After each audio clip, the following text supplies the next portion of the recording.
Welcome to The Last Breakfast. Please enjoy the video. You have the plan and a compatible phone. Start activation now.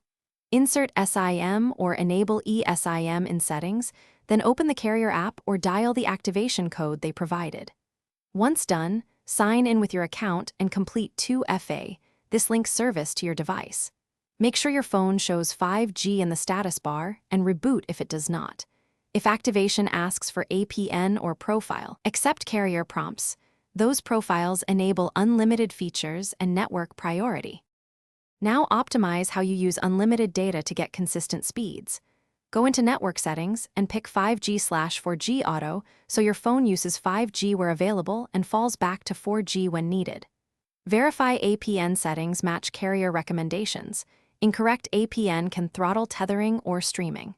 Next, configure hotspot permissions and set sensible device limits to avoid sudden background drains. Finally, turn off aggressive battery savers that limit mobile data throughput and close bandwidth-heavy apps before performance tests. Finish by validating real-world performance and managing expectations. Run 2-3 speed tests in places you use the phone most to establish baseline speeds and latency.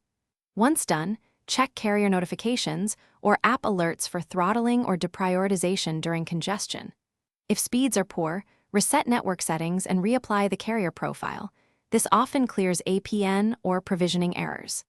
If that fails, contact carrier support with your test results. A single troubleshooting tip: toggle airplane mode.